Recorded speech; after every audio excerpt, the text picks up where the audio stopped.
This paper is one of two, the third paper, that looked at the standard skin cancer model studied by scientists in the laboratory. It's done in mice.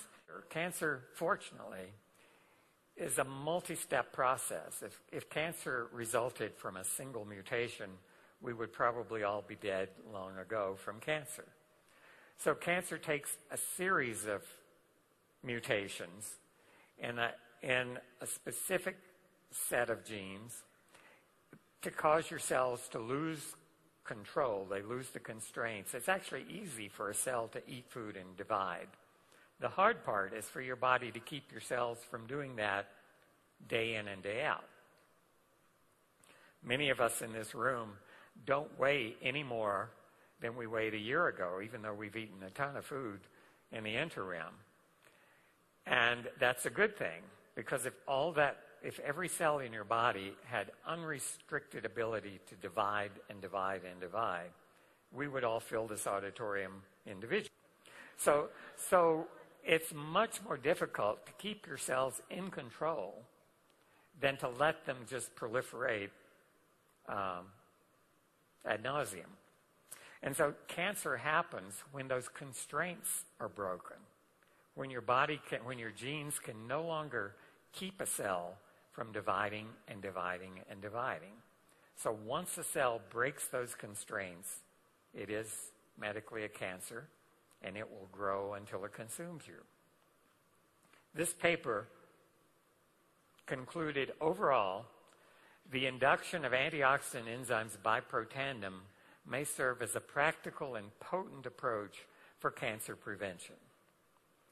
A follow-up paper, about a year later, looked further into the mechanism and showed two of the specific genes that are regulated by Protandim. One is the suppression.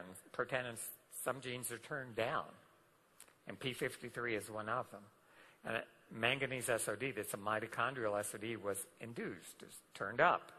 And it was those modulations of those two genes may play an important role in the tumor suppressive activity of Protandim.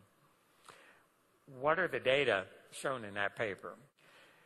There were two groups of mice, and the first group got a regular mouse chow diet, and it's balanced, it's a healthy diet. They were treated with the two chemicals at high doses that cause skin cancer. That group of 15 mice, shown here in the yellow bar, got cancer.